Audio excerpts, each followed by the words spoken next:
Welcome back, everyone. I'm taking you into the Signers Hall. I'm here again at the Constitution Center, downtown Philadelphia.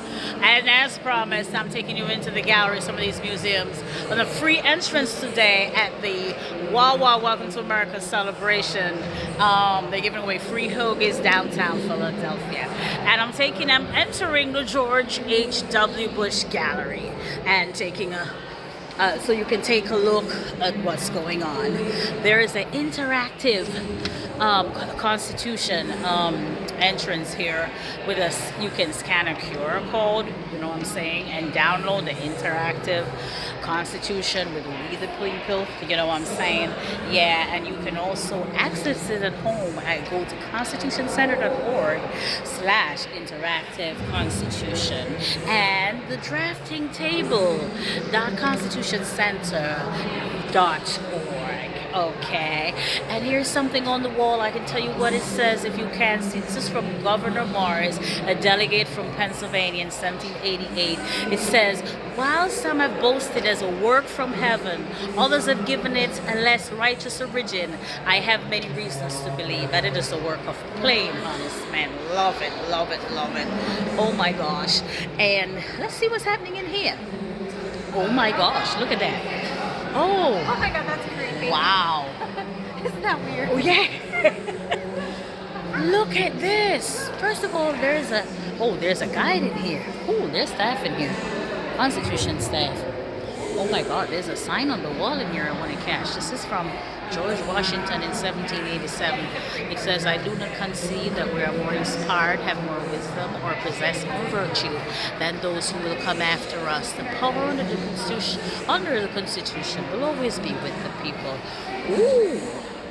And these are people, sculptures of them speaking in business to each other. Some are standing alone.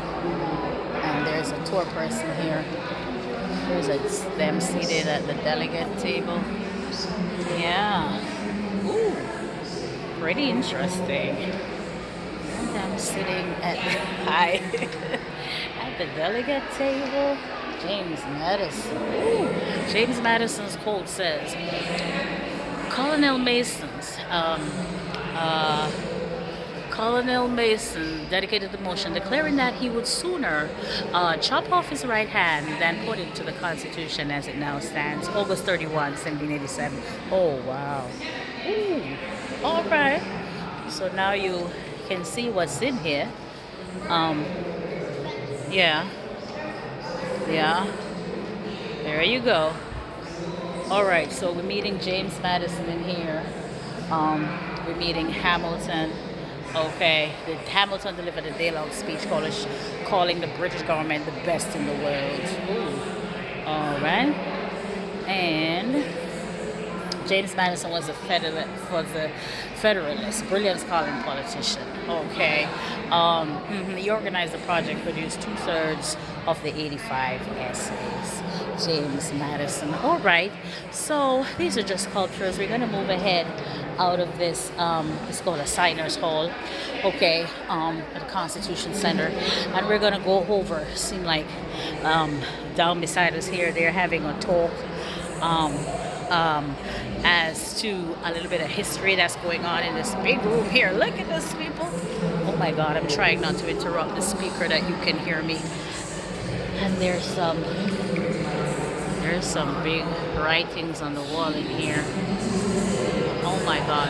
It says, Congressmen shall make no law respecting establishment of religion or prohibiting the free exercise, therefore, or abridging the freedom of speech.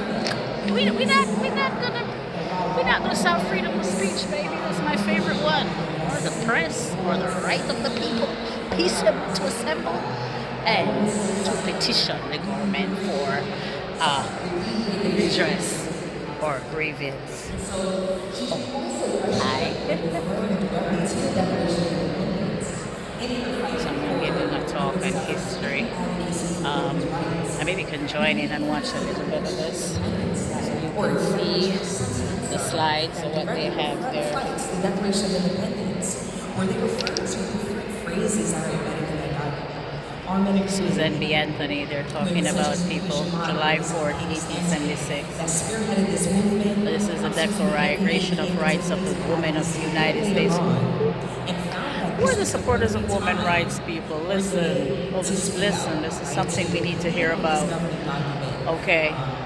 Yes, our faith is firm and unwavering, it says, in the broad principles of human rights proclaimed in 1776. 1876, so almost a century later, which is interesting to think about that timeline, the expansive timeline.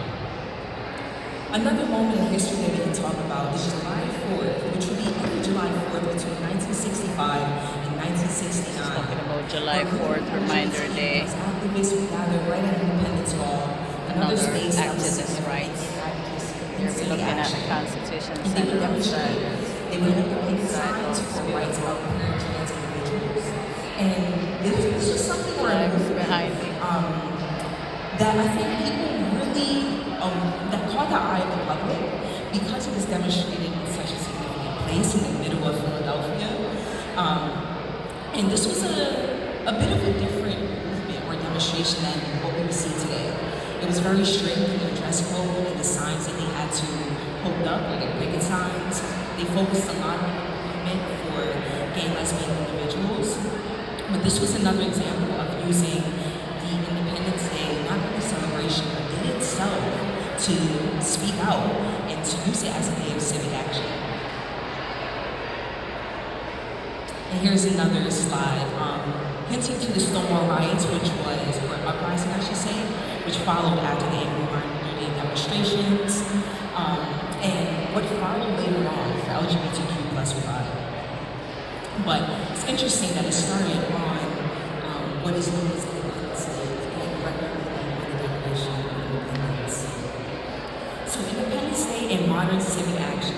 To this day, many Americans mark the 4th of July or Independence Day as a day to demonstrate or to civic action, service or to advocate for advocacy and agency in ways that people can navigate. All right, to y'all. fight for something else. This is just That is embedded in the a little view of what's happening It's here embedded in today. this document. Okay. But that just leads to It a is little bit June more, 26, 2025. through I'm at the advocacy, Constitution through Center civic in action. Philadelphia. Those words There's a that lot of keep history popping down up, here, right, people. throughout, All right, you the know where to end of go. this. All right, So, on Independence Day. All right, stay tuned in to the the modern channel. day,